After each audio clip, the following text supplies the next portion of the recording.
चलिए हम आज स्टार्ट करने जा रहे हैं वे ऑप्टिक्स। ठीक है, रे ऑप्टिक्स को छोड़ के दूसरा पार्ट जो हमारा ऑप्टिक्स का रहता है that's called as wave optics. Wave optics में पहले जो मेरे पास बहुत सारे थ्योरीज है। ठीक है, हम एक एक करके हर एक थ्योरी का पढ़ेंगे, बट जहां पे जिस थ्योरी का यूज आएगा वहां पे वो थ्योरी हम एक्सप्लेन करते जाएंगे। ठीक है, पहले मैं बात करूंगा आज that's called as corpuscular theory की।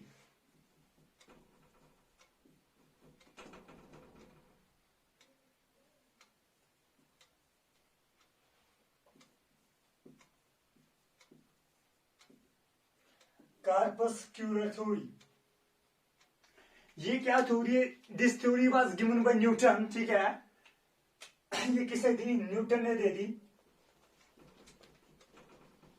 इन 1675।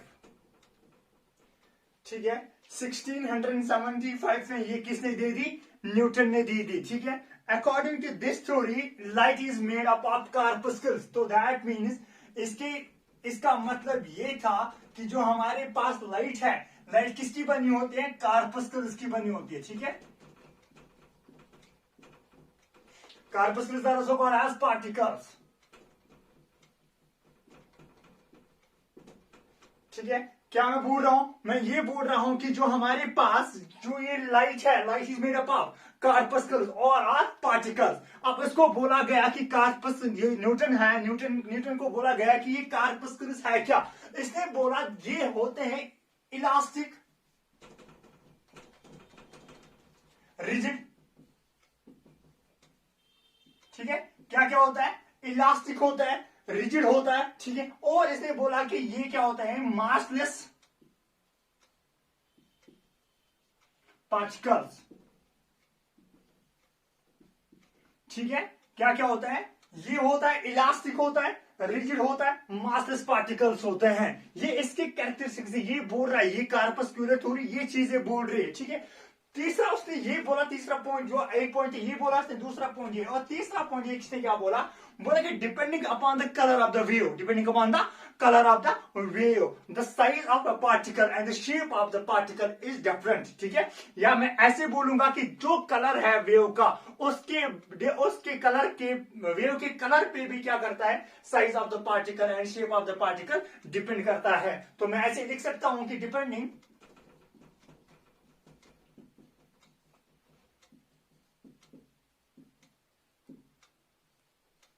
Colour of the wave,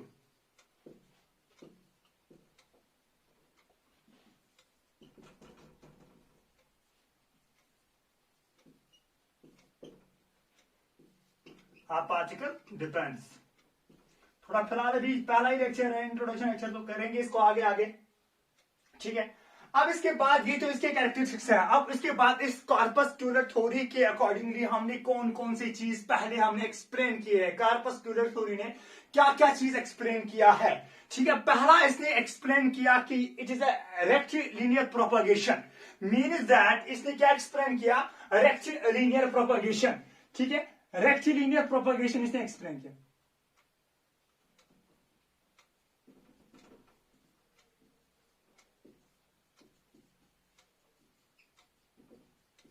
means that कि light travels in a straight way. ठीक है, ये क्या करेगी? स्ट्रेट वेव में ये क्या चलती है। दूसरा इसने एक्सप्लेन किया रिफ्लेक्शन ऑफ लाइट,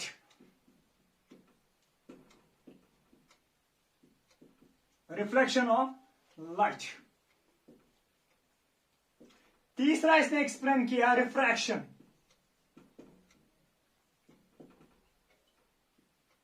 ठीक है, ये तीन चीजें इसने एक्सप्लेन की है। क्या किए? एक्सप्लेन। अब इसने एक्सप्लेन क्या नहीं किया वो मैं बताता हूं। ठीक है, इसने एक्सप्लेन ये नहीं किया कि जो हमारे पास इंटरफेस जो है,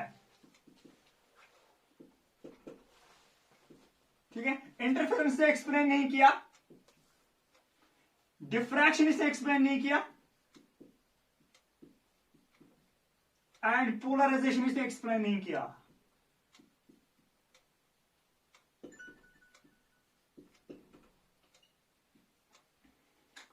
सर ये चीज तो ठीक है, मगर ये कहां पे डिस्कार्ड की गई इस थ्योरी को? इस थ्योरी ने कहा, क्या एक्सप्लेन किया, क्या पॉइंट बोला जिस पॉइंट पे इसको क्या माना गया ये फेल हो रही है? मीन दैट इसने ये बोला कि जो हमारे पास डेंसर मीडियम्स होते हैं, the speed of light in denser medium is greater then the speed of light in radiate medium, ठीक है? तो इसने ये वाला पॉइंट जो इसने बोला कि वो पॉइंट, उस पॉइंट की वजह से हमने इसको डिस्कार्ड किया गया, ठीक है? तो किसने डिस्कार्ड करा वो मैं बता दूंगा। इसने क्या बोला? इसने बोला कि speed of light in radiate medium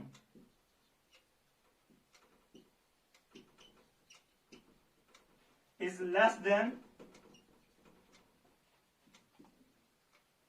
speed of light in denser medium.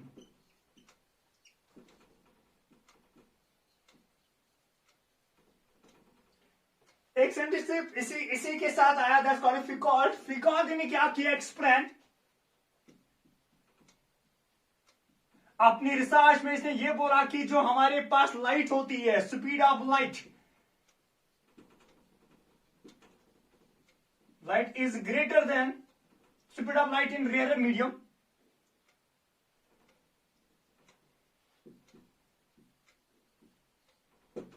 Medium is greater than speed of light इन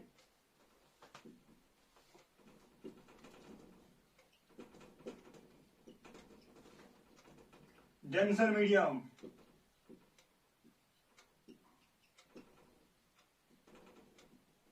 ठीक है, तो इसको, इस थ्योरी को मानने का सिर्फ एक ही वजह थी कि बिकॉज ये न्यूटन ने दी थी। तब उस टाइम फिजिक्स पे बहुत ज्यादा बोलबाला था, किसका? न्यूटन का। तो न्यूटन की वजह से इस थ्योरी को माना गया है, ठीक है? इसके बाद जो सेकंड थ्योरी आई है, that's called as wave theory, ठीक है? जिसको हमें इस एक्चुअल में पढ़ना है, बिकॉज ये बोर्ड एग्जाम में हाइजेनस प्रिंसिपल पे बहुत एक अच्छा सा क्वेश्चन आ जाता है, तो इसके बेस पे हम उसको पढ़ने जा रहे हैं। That's called as wave theory. Second theory that's called as wave theory.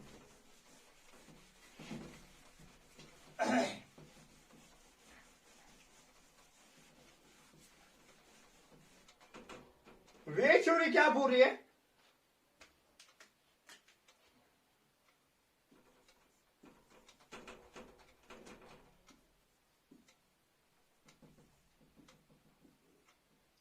given by Huygens, ठीक है? According to this theory light is made up of waves, ठीक है? तो इसके बावजूद इसने क्या बोला? एक्चुअल में इसको बोला गया कि जो हमारे पास यहां पे, इसने क्या बोला? इसने बोला कि जो वेव है, जो लाइट वेव है, ये मैकेनिकल वेव है। क्या है? पहला पॉइंट जो इसने एक्सप्लेन किया, that is nature of light is mechanical, ठीक है? मैकेनिकल वेव, इसको बोला गया अगर ये मैकेनिकल वेव है, that is it depends upon the medium.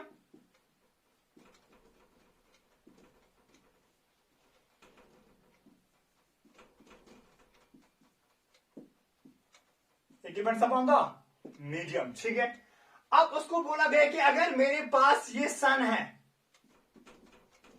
ये मेरे पास अर्थ है, ठीक है?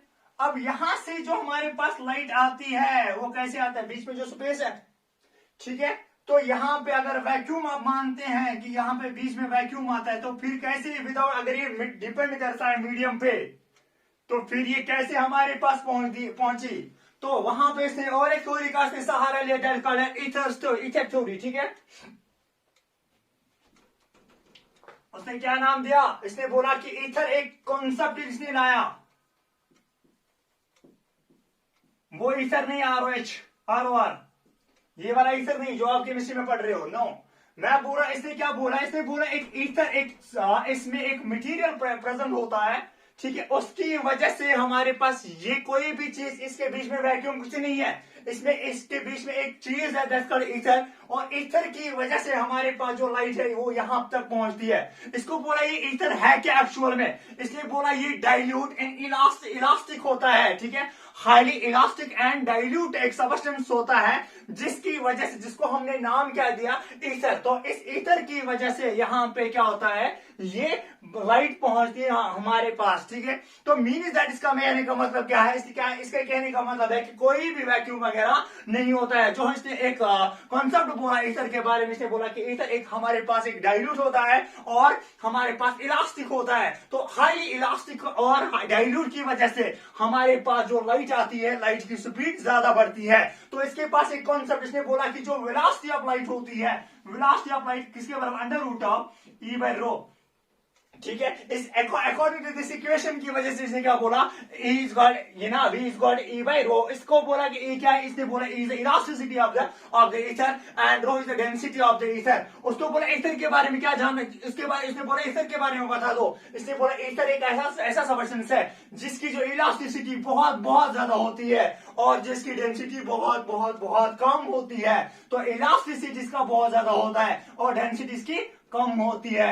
जब मैं जो हमारे पास ज्यादा होता है उसको मैं ऊपर रखता हूं और नीचे छोटी वाली टर्म से इसको मैं डिवाइड कर रहा हूं, दैट मीन्स जो हमारे पास वेलोसिटी होती है लाइट की वो directly proportional to the E होता है, इलास्टिसिटी होता है। That's why we can say the speed of light is greater in किसमें, ईथर में। तो वही एक रीजन बनता है कि हम जो बोल रहे हैं कि जो हमारे पास रेडिएट मीडियम्स होते हैं, रेडिएट में स्पीड ऑफ लाइट ज्यादा होती है as compare to the denser medium. बात आई समझ, ओके।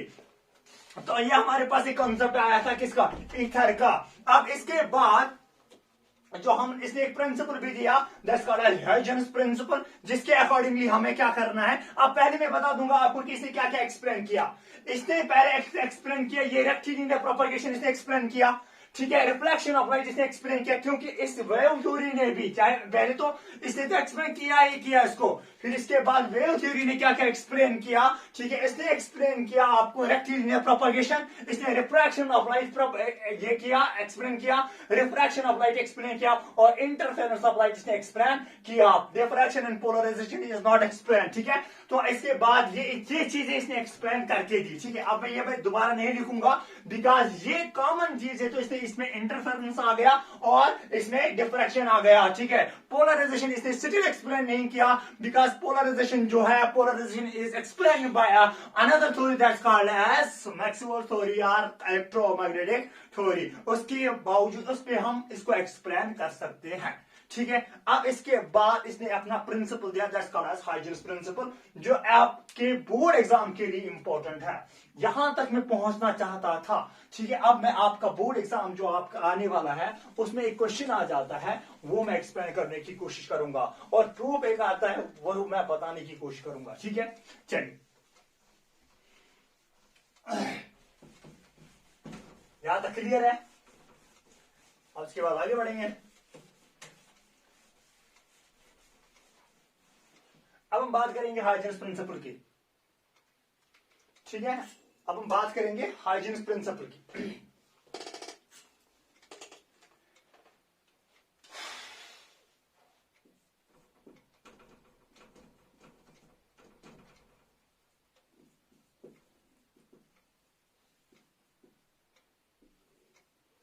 हाइजेंस प्रिंसिपल के 5 पॉइंट्स हैं, ठीक है।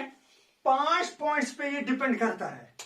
जब वो 5 पॉइंट्स में चौथा पॉइंट और 5वां पॉइंट बहुत बहुत बहुत ज्यादा इंपॉर्टेंट है, ताकि उन 2 पॉइंट्स को मिला के जब मैं आपको प्रूव कराऊंगा, ठीक है, laws of reflection and laws of refraction, ठीक है, वो 2 पॉइंट्स पे होल एंड सोली डिपेंड करता है। इसलिए पहले हमें ये 5 पॉइंट्स पढ़ने हैं, फिर इसके बाद हम आगे जाके उनको प्रूव कर सकते हैं। पहला मैं बोल सकता हूं आपको, जो पहला पॉइंट ने बोला that's called as wave front.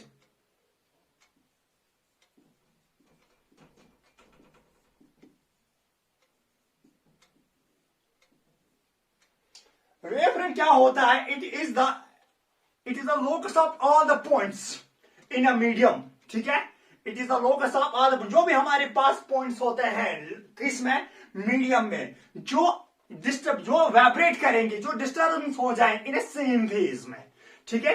तो मैं क्या बोलूंगा, मैं ये बोलूंगा कि जो हमारे पास वेव फ्रंट होता है, it is the locus of all the points present in a medium and disturbing in a same phase, ठीक है। It is the locus of all the point, अब मैं लिखूंगा नहीं, अब मैं बोलूंगा it is the locus of all the points present in a medium and disturbing in a same phase, ठीक है। मतलब इसका क्या है, मतलब इसका ये है कि जो हमारे पास, मैं मानता हूं कि मेरे पास 5-10 स्टूडेंट्स है, क्या है, 10 स्टूडेंट, हर एक स्टूडेंट को मैं यहाँ पे एक लाइट एक लगा देता हूं, ठीक है।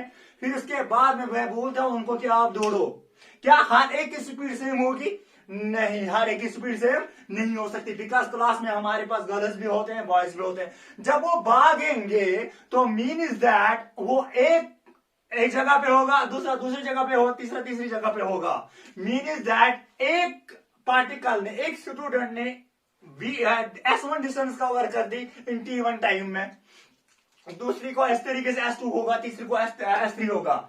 अब उनको बोलते they are not in same phase, वो सेम फेज में नहीं है। अगर ये इक्वल डिस्टेंस करेंगे, equal intervals of time, equal time में सारे पार करेंगे, तो एट टाइम वो एक ही जगह पे पहुंचेंगे after time T. That's called, इनको इन्होंने जो दौड़ लगाई है, दैट्स कॉल्ड, इसको हम क्या बोल सकते हैं, इसको बोलते हैं इन फेज। अब इसी तरीके से हम वेव को भी ले सकते हैं। जो हमारे पास वेव है, मैं मानता हूं मेरे पास एक वेव सोर्स है, मैंने क्या बोला, मैंने बोला कि ये locus of all points in medium which disturbing in a same phase. तो मीन से पहले आप ये समझो फेज होता क्या है। मैं फॉर एग्जांपल, अगर आपने 11th का पोर्शन याद है, आपने विल्सन ऑसिलेशन पढ़ा है, अगर वो भी याद नहीं है, मैंने आपको एसी में पढ़ाया है वेव का कॉन्सेप्ट, ठीक है। फेजर डायग्राम भी मैंने पढ़ाया आपको, वहां पे आपको याद हो सकता है, ठीक है। तो मैं बोलूंगा आपको कि मेरे पास जो वेव है दैट वाई इज इक्वल किसके बराबर, ए साइन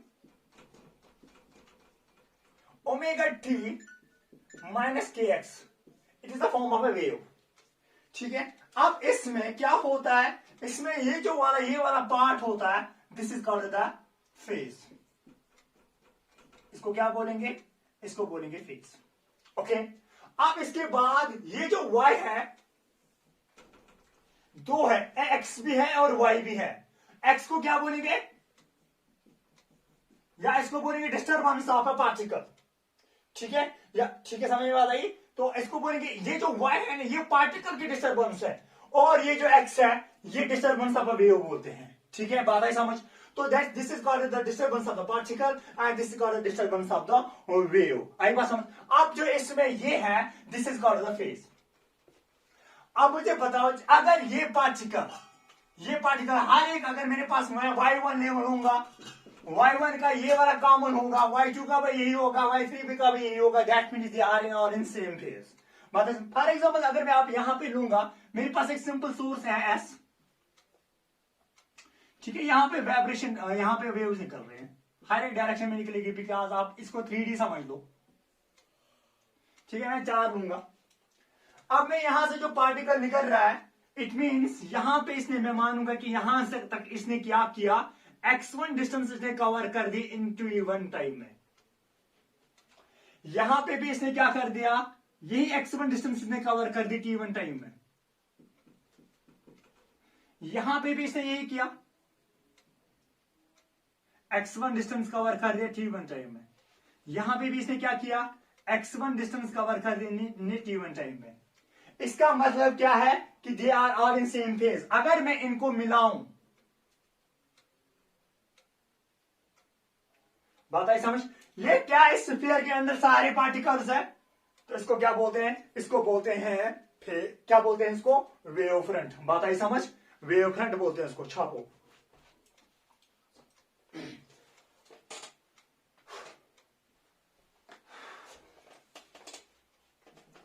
चलिए, ये तो पहला पॉइंट था, आपको समझ आया होगा कि क्या बोलते हैं, किसको बोलते हैं फेज, सेम फेज में क्या होता है। अब दूसरा इसने क्या बोला, दूसरा इसने ये बोला कि डायरेक्शन, ठीक है, डायरेक्शन ऑफ प्रोपगेशन।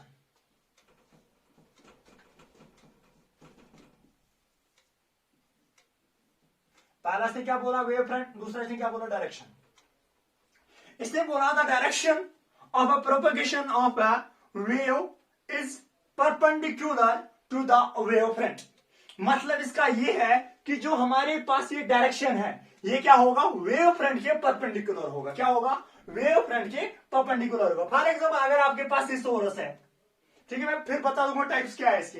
ये मैं मानता हूं ये मेरे पास सोर्स है, थोड़ा बड़ा बनाता हूं को लगेगा, सोर्स है ये।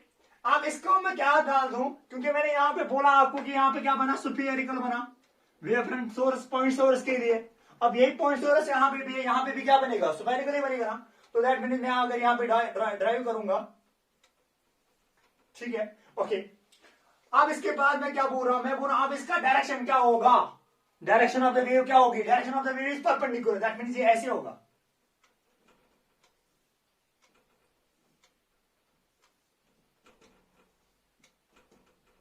ठीक है,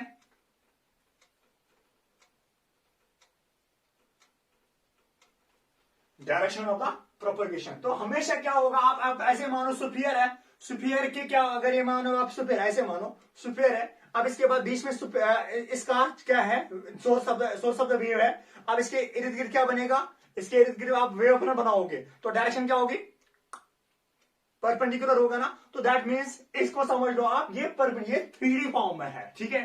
तो इसको बोलते हैं परपेंडिकुलर। अब इसके बाद इसे क्या बोला, इसके टाइप्स, ठीक है, types of wave front.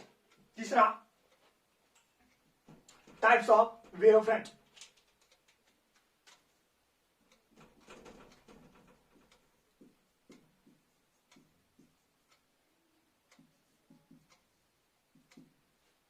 Types of wave front. पहला अगर मैं पहला लूंगा, that's called as point charge, या sorry point source. Point source अगर मैं लूंगा तो पॉइंट सोर्स का क्या होगा, पॉइंट सोर्स को होगा सुपेरिकल, ठीक है। ये जब आपके पास पॉइंट सोर्स होगा तब उसका क्या होगा, उसका कैसे वेव फ्रंट बनेगा, सुपेरिकल, सुपेरिकल, ठीक है। अब इसके बाद है, अगर आपके पास लीनियर होगा, क्या होगा, लीनियर होगा आपके पास, माने ये आपके पास लीनियर है। अब यहां से जो ये जो वेव निकलेगी यहां पे भी निकल सकेगी, इस डायरेक्शन में, इस डायरेक्शन में भी निकलेगी, इस डायरेक्शन में भी निकलेगी, इस डायरेक्शन में भी निकलेगी, इस डायरेक्शन में भी निकलेगी, इस डायरेक्शन में भी निकलेगी, इस डायरेक्शन में निकलेगी, इस डायरेक्शन में निकलेगी। मीन्स दैट ये कि जो आपके पास वेव फ्रंट बनेगा वो बनेगा सिलेंड्रिकल, ठीक है, वो क्या बनेगा, सिलेंड्रिकल वेव फ्रंट बनेगा। अब इसके बाद कॉन्सेंट, यहां पे अगर आप पॉइंट का देखोगे तो आपको कॉन्सेंट्रिक बनेंगे, ऐसे ऐसे फिर बना दोगे आप, कंटिन्यूअस बढ़ता जाएगा, so on and so fourth. इसी तरीके से अगर आप यहां पे देखोगे इसका भी यही बनेगा, फिर इसके बाद ऐसे बनेगा, ठीक है। तो इस तरीके से आपको कंटिन्यूअसली बनते जाएंगे, बनते जाएंगे, बनते जाएंगे, ठीक है, वेव फ्रंट्स कंटिन्यूअसली, क्योंकि ये प्राइमरी डिस्ट्रीब्यूशन में अगला वाला पॉइंट जो मेरा है वो इसी पे है कि डिस्टर्बेंस क्या होगा नेक्स्ट। तो इस तरीके से इसका होगा। अब इसके बाद अगर मैं आपको पैरेलल रेज लूंगा, पैरेलल रेज अगर आपके पास होंगे, ठीक है, ऐसे तो इंफिनिटी पे ऑब्जेक्ट होगा, ठीक है। तीसरा पॉइंट अगर मैं लूंगा यहां पे, इसका डायग्राम यहां पे बना दूंगा मैं लाइक दिस। अगर इन्फिनिटी पे ऑब्जेक्ट सोर्स है, जो हमारे पास वेव सोर्स है वो कहां पे है, एट इन्फिनिटी पे। आपको पता है कि इन्फिनिटी पे जो हमारे पास इसके रेज आएंगे वो कैसे आएंगे, पैरेलल में, तो दैट मींस ऐसे आ जाएंगे, मान ले। तो जब पैरेलल में बनेंगे तो इसका क्या बनेगा, सोर्स वो बनेगा प्लेनर, ठीक है।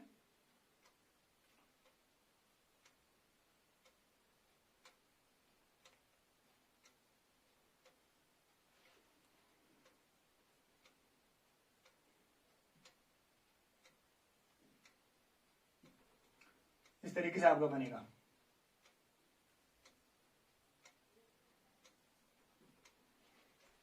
ठीक है। अच्छा तो ये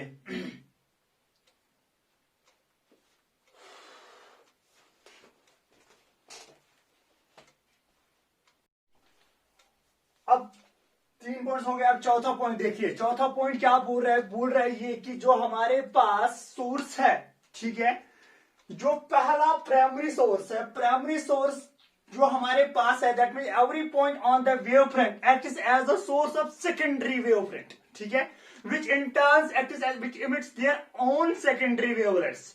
बात है समझ को? दैट मीन्स यहां पे ये बात हुई कि जो हमारे पास प्राइमरी वेव फ्रंट जो होता है, ये मेरे पास प्राइमरी वेव फ्रंट है, ठीक है। अब मेरे पास अगर मैं मानूंगा कि ये मेरे पास सोर्स है प्राइमरी सोर्स, ठीक है, इसके बाद इसका क्या बनेगा, वेव फ्रंट बनेगा। अब जो इस वेव फ्रंट पे क्या होंगे, पॉइंट्स होंगे, वो क्या बनेंगे, वो बनेंगे सोर्स सेकेंडरी वेवलेट के लिए। बात आई समझ? तो इसका मतलब यहाँ पे क्योंकि ये कंटिन्यूअसली वो पार्टिकल इस पार्टिकल डिस्टर्बेंस करेगा, वो पार्टिकल इस पार्टिकल को डिस्टर्बेंस करेगा, ठीक है। इसी तरीके से यहाँ पे ये जो मेरे पास पॉइंट्स है, इस पे प्राइमरी वेव फ्रंट पे जो सोर्स होंगे वो सेकेंडरी वेव फ्रंट के लिए सोर्स बनेंगे, विच इमिट करेगा, क्या करेगा, इंटर्न इमिट करेगा क्या, जिनको बोलते हैं हम क्या, सेकेंडरी वेवलेट्स, ठीक है। चौथा पॉइंट जो होता है कि आपको मैंने बोला कि जो हमारे पास जो पॉइंट्स होंगे, अब ये पहला जो मेरे पास जो वेव बनेगी, जो मेरे पास सोर्स है ये, अब इसके बाद क्या बनेगा, यहाँ पे जो मेरे पास पहली वेव फ्रंट बनेगा, इस वेव फ्रंट के ऊपर जो सेकेंडरी वेव फ्रंट कब लगा दोगे आप, ठीक है, किस डिस्टेंस पे लगा दोगे। मैं मानता हूं कि जो मेरे पास speed of wave in this medium, अगर मैं मानूंगा इसकी डेंसिटी अब मीडियम की म्यू है, या ठीक है, तो इसका मतलब ये हुआ कि जो हमारे पास की स्पीड है वो कितनी होगी, वी होगी। अब इसके बाद जो मैं टाइम लेता हूं, लेट द टाइम ऑफ जो हमारे पास इसको लगेगा, दैट्स कॉल्ड टी, इसका टाउ, ठीक है। अब इसके बाद जो आप the wave from T time के बाद हम ये जो वेव बनाते हैं वो बनाता है सेकेंडरी वेव फ्रंट, ठीक है, सेकंड न्यू वेव फ्रंट बनाएगा, सेकेंडरी वेव फ्रंट बनाएगा। तो दैट मीन्स हमें पता है कि वेलोसिटी किसके बराबर होती है, डिस्टेंस डिवाइडेड बाय टाइम, तो एक्स डिवाइडेड बाय टी, तो एक्स किसके बराबर होगा, वी इंटू टी, और इस डिस्टेंस पे आप क्या करोगे, इस डिस्टेंस पे आप सेकेंडरी वेव फ्रंट बनाओगे। बात आई समझ? अब हम इस नतीजे पे पहुंच गए हैं कि जो हमारे पास 5 पॉइंट्स आ रहे हैं, ठीक, इसके हाइजेंस प्रिंसिपल के 5 पॉइंट जो हमारे पास आ रहे हैं, अब इसके बाद आपको क्या करना है, प्रूव करना है कि जो हमारे पास एंगल आए, जो हमारे पास laws of reflection and laws of refraction, important point है। और आपको बोला जाता है prove laws of reflection by using Huygens principal.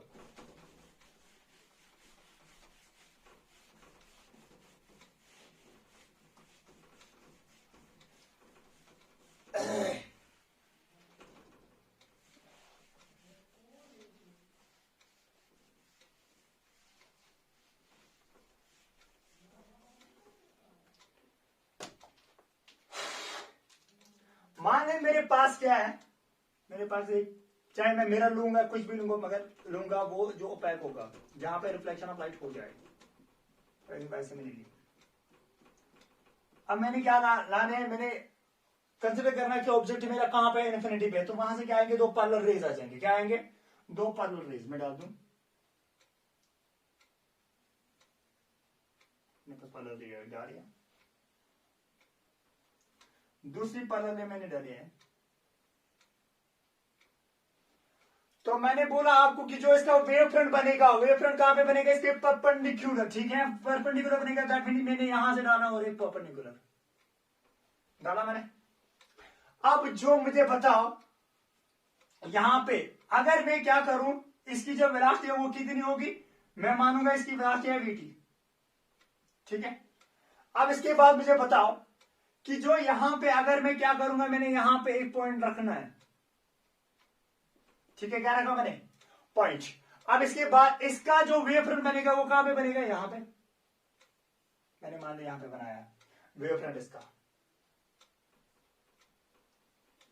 ठीक है, इसका वेव फ्रंट मैंने बनाया यहां पे। अब इसके बाद जो ये वाला जो मैंने इतनी डिस्टेंस मैंने कहा क्या करना है, यहां पे भी डालना है वेव फ्रंट, तो मैं यहां पे कहीं पे भी वेव फ्रंट डाल सकता हूं। बात आई समझ?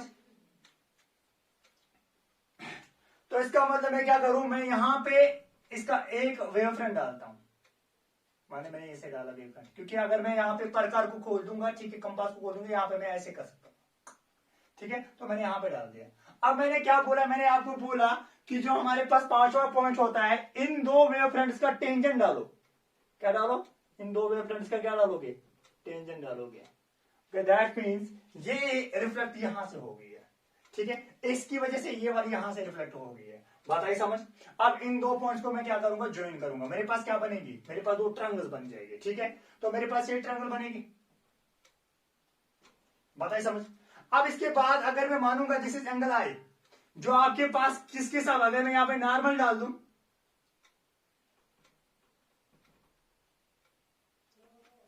इंसिडेंट और नॉर्मल के बीच में जो एंगल बनेगा वो क्या बनेगा, एंगल आई। टोटली एंगल कितना है, 90। ठीक है, ये क्या बनेगा फिर, ये बनेगा 90 माइनस, टोटली 90 है, that mean 90 minus I.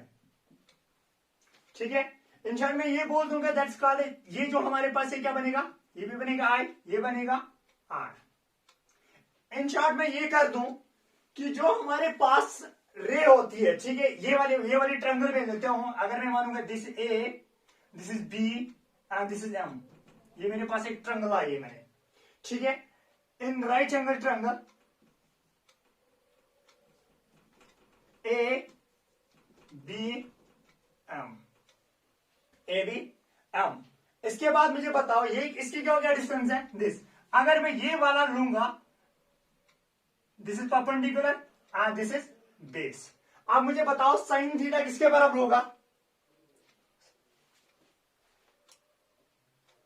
Sign आई, ये वाला किसके बराबर होगा, this is perpendicular divide by hypotenuse. ठीक है, तो दैट मीन्स क्या बनेगा, वी टी डिवाइडेड बाई क्या, यहां मैं वी लिखूंगा, V divided by A M. अब इसके बाद देख लीजिए, क्योंकि 90 डिग्री एंगल यहां पे बन रहा है। फिर इसके बाद सिमिलर दिस इक्वेशन फर्स्ट, और इसका क्या होगा, V1। अब इसके बाद देख लीजिए साइन आर इसके बराबर होगा,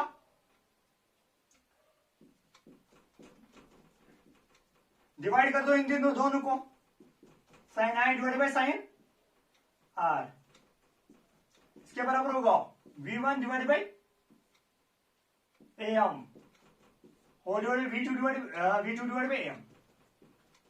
एम गया तो sine i divide by sine r is equal to V1 divide by V2। ठीक है, अब आपको पता है कि जो हमारे पास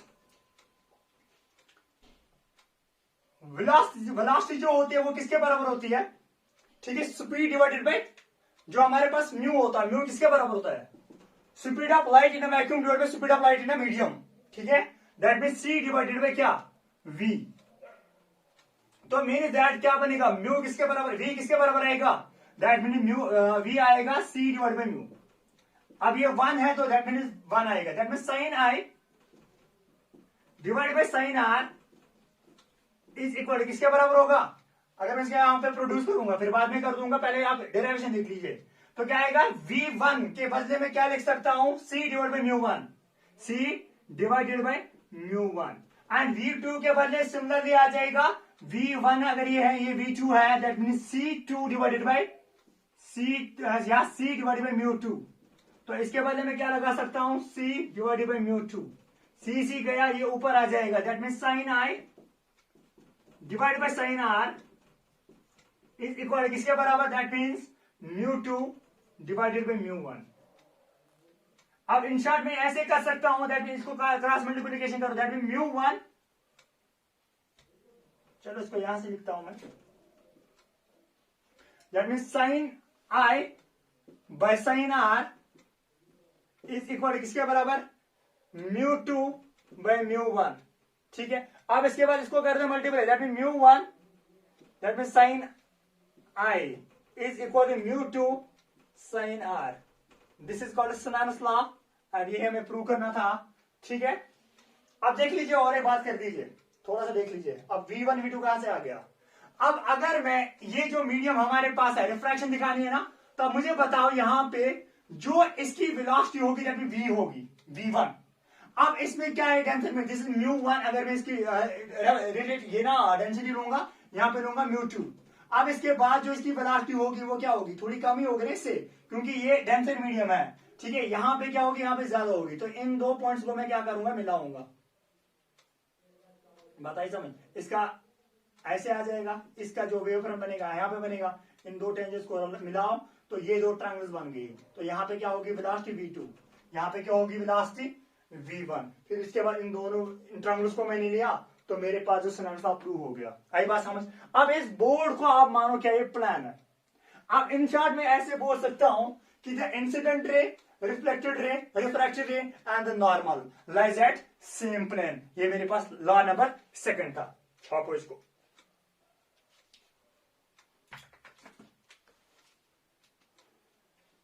ये जो हमारा था ये प्रूफ था रिफ्रैक्शन का। अब रिफ्लेक्शन का प्रूफ करेंगे।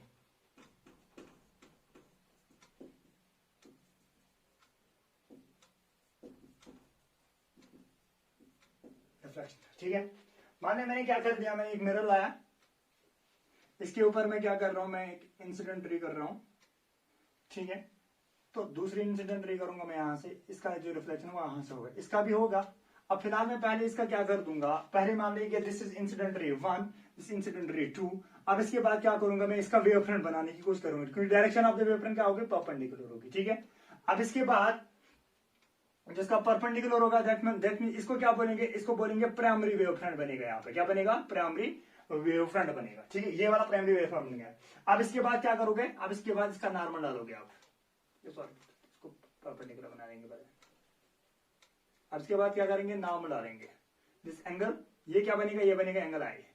क्या बनेगा, एंगल आई। फिर इसके बाद यहां पे भी क्या करेंगे हम, यहां पे भी एक परपेंडिकुलर डालेंगे इसके साथ, ठीक है। दिस इज, अगर मैं मानूंगा this is A, this is B, जो यहां पे ये बी है एंड ये मैं मानता हूं ये एम है, ठीक है। ये ट्रायंगल में ले रहा हूं, ये वाले ट्रायंगल में ले रहा हूं, ठीक है। अब ये क्या बना, ये वाला एंगल जो this is called 90 degree angle, ठीक है, क्योंकि ये परपेंडिकुलर जा रहा है डायरेक्शन के परपेंडिकुलर, दैट मीन ये बनेगा क्या, ये बनेगा 90 डिग्री एंगल। अब इसके बाद में क्या लूंगा, मैंने ये ट्रायंगल ही इन ट्रायंगल, ट्रायंगल कौन सा, इन राइट एंगल ट्रायंगल में लूंगा, right angle triangle A B M, ठीक है। अब इस ए बी एम में क्या लूंगा, मैं sine i on sine r लूंगा, ठीक है। फिर इन दोनों को मैं डिवाइड कर दूंगा तो मुझे निकलेगा आंसर, ठीक है। अब मैं क्या कर रहा हूं, साइन आई जो होगा मेरे पास, ठीक है, साइन आई इज इक्वल किसके बराबर। अब मैं मानता हूं कि मेरे पास जो इसकी वेलोसिटी है वो क्या है, वीटी वेलोसिटी, ठीक है। तो यहां पे भी क्या होगा, वीटी कॉमन होगा, एम एम कॉमन, ठीक है। तो क्या बनेगा यहाँ पे, वीटी डिवाइडेड बाई एम, ठीक है, VT divided by M. This equation मैं फर्स्ट मानूंगा इसको, इक्वेशन फर्स्ट, ठीक है। इक्वेशन सेकंड में क्या करूंगा मैं, अब मैं लूंगा साइन आर, ठीक है। साइन आर भी क्या होगा, अगर ये वाला साइन आर है तो क्या बनेगा, यहां पे साइन आर, तो इसका मतलब यहां पे क्या बनेगा, इसको भी वही होगा वीटी, क्योंकि इसकी वेलोसिटी भी वही होगी, तो वीटी डिवाइडेड बाय एम ये भी आएगा, ठीक है। Dividing equation first and equation second, equation first और इक्वेशन सेकंड को मैं डिवाइड कर रहा हूं, equation first and equation second को क्या कर रहा हूं, डिवाइड। तो मीन दैट जब मैंने इक्वेशन फर्स्ट एंड सेकंड को डिवाइड किया, that means sine i divide by sine r is equal किसके बराबर, VT divided by M divide by VT divided by M. This is cancel, that means 1 किसके बराबर आएगा, ये 1 के बराबर। दैट मींस साइन, चलो यहां पर लिखता हूं, sine i divide by sine r is equal to 1. That means sin I is equal to sin R. हो गया प्रूफ। फिर इसके बाद incident ray, refracted ray and normal lies at same plane, ठीक है, क्योंकि ये सेम प्लेन में सारे लाई कर रहे हैं। आप अगर देखोगे इंसिडेंट रे यहां से आ रहे हैं, प्लेन के अंदर ही आ रहे हैं, नॉर्मल रे प्लेन के अंदर। अब रिफ्रैक्टेड रे जो होगा वो वहां पे आपको प्लेन के बाहर निकलना है, मगर क्या होंगे, इन द सेम प्लेन होंगे। तो तीनों के तीनों क्या है, सेम प्लेन में है। इट मींस ये क्या है, incident ray, reflected ray and normal, incident ray, reflected ray and normal lies at same plane. Non over second, ठीक है। प्रूव यही दो करने थे, ये वाला और वो वाला, ठीक है। तो इसी के साथ जो आपका बोर्ड वाला एग्जाम होता है, बोर्ड में आपको दो तरीके से क्वेश्चन पूछे जाते हैं। पहला क्वेश्चन आपको दिया जाता है ह्यूजेंस प्रिंसिपल को एक्सप्लेन करो, and by the with the help of Huygens principle आप प्रूव करो sine i is equal to sine r, and दूसरा प्रूव करोगे म्यू, जो सिनेरियो लॉ है आपका, that mu one sine i one is equal to mu two sine r, ठीक है। दैट मीन्स ऐसा जो हमारे पास refractive index of the radiant medium and refractive index of the denser medium, जो हमारे पास है दो मीडियम्स है, और इसके बाद जो इंसिडेंट रे यहां से आएगी, इसके साथ एंगल क्या बनेगा आई, और इसके साथ क्या बनेगा एंगल आर, ठीक है। तो इसके साथ इन दोनों का प्रूव करना होता है। तो यह आपका पहला क्वेश्चन बनता है बोर्ड के लिए, कर दो।